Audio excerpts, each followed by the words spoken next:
Hi, everybody. I still have my cold. Yeah, I've only had it a little over a week, so I'm sure I'll have it for a while longer. Um, just trying to push through it. Goodness. I took a couple pills, vitamins, um, just a few minutes ago, so those are kind of stuck in there too. um, anyway, I wasn't sure what I was going to come on and talk about, but the angels thought that I should dig way, way, way, way, way back and to one of the things that happened to me as a child. And I was probably around 9 years old, if I remember correctly. Yeah, about somewhere between 9 and 11. I can't remember.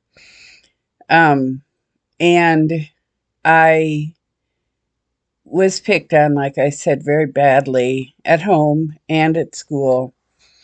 And surprisingly, my mother and father did allow me to go to choir practice after school one day a week at the church.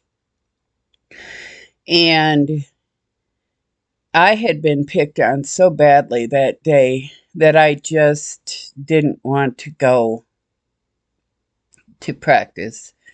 Um,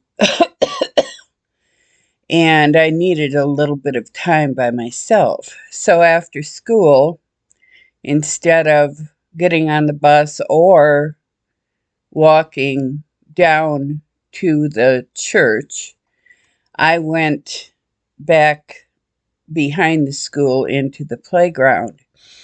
And I was hanging upside down from the monkey bars.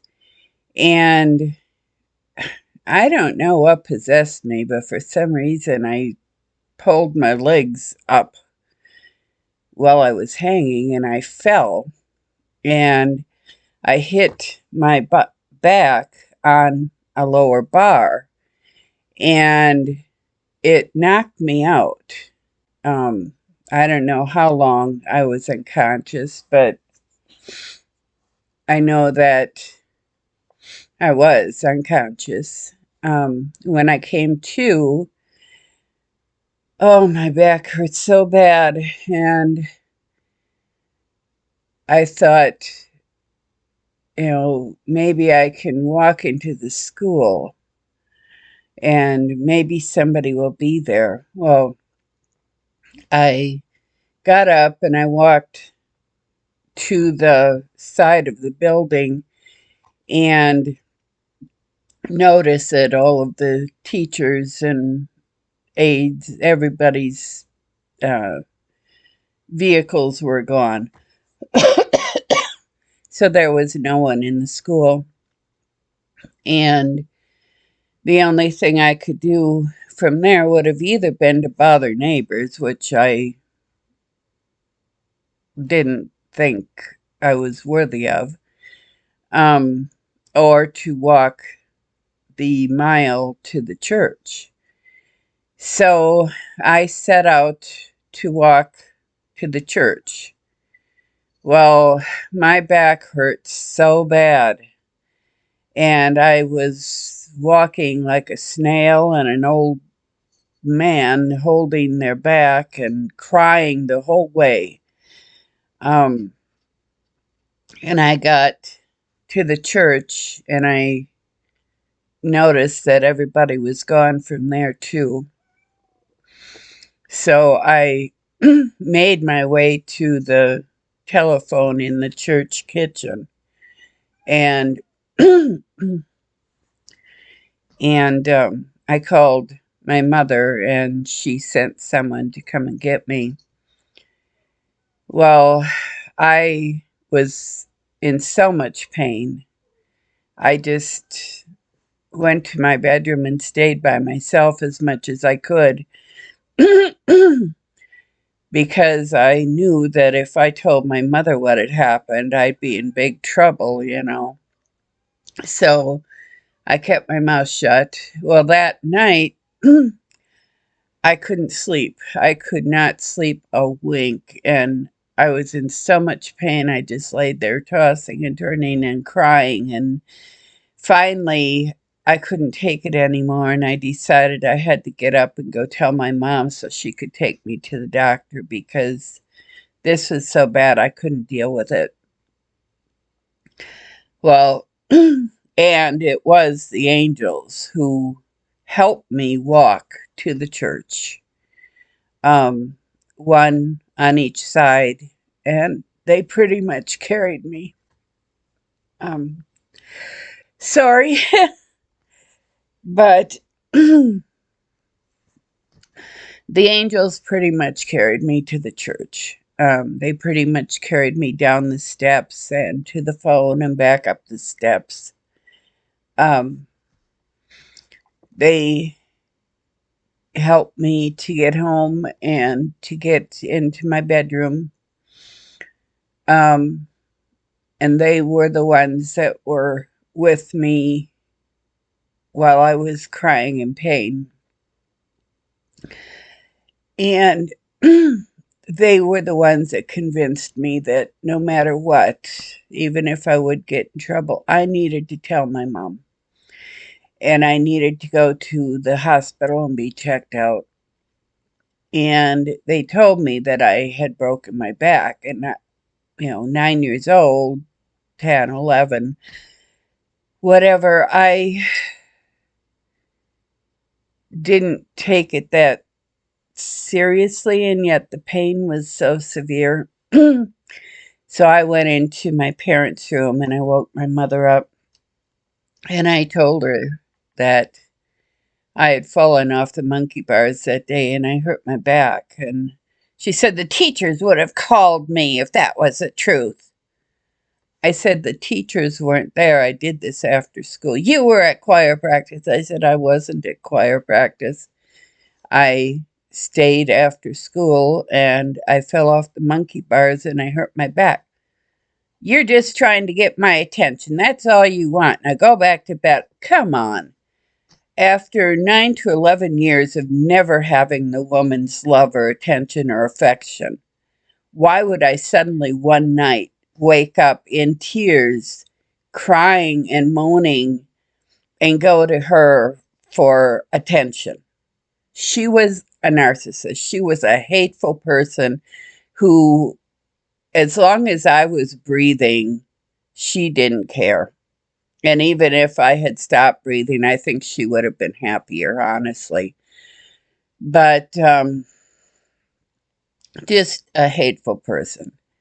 And I cried and whimpered, and she wouldn't hear me. So she sent me back to bed, and I didn't sleep at all that night. I just tossed and turned the next day. I begged not to have to go back to school because I was in so much pain and I hadn't slept. And I just, told her I didn't feel good. She told me I was a liar. She sent me to school anyway. And I knew that if I talked to um, anybody at school and told them what happened, number one, I'd be in trouble for what I had done because we weren't supposed to be on the equipment when no one was there. And number two, they would contact my mother and I'd get nowhere anyway. Um, but thank God the angels were there. And they didn't actually heal me, but somehow they provided enough comfort that I made it through. And I was able to function. I went to school, I went home, I did everything, that I had to do, and I made it a full year.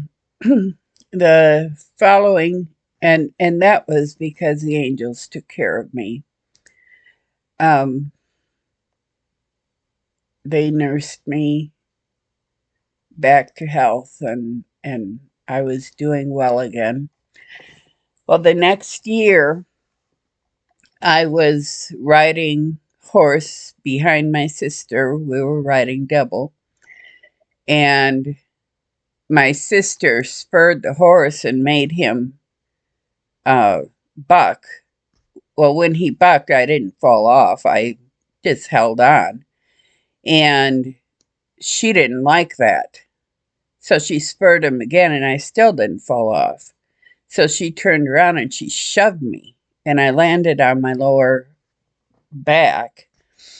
And my mother's friend was looking out our window. She was there visiting, and she saw me fall off the horse, and she saw me land on my lower back, and she saw me crying, and so she quickly ran outside. She was an LPN, and right away she said, "We have to get her to the hospital," and so they took me to the hospital, and of course, the first thing the doctors did was to take x-rays of my back just to make sure.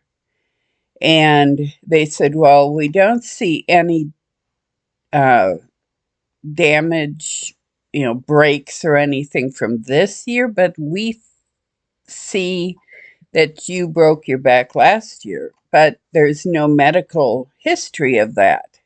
Did you go to another doctor?" And I said, "No." I said, my mom said, "Oh, she doesn't have any broken bones. She's fine." And the doctor said, "No, right here on the x-ray." And he showed her. And I said, "Yeah, Mom, remember last year I told you I fell off the monkey bars? And you wouldn't believe me, and I asked you to take me to the doctor, but you wouldn't believe me." Oh, boy. That was the wrong thing to say.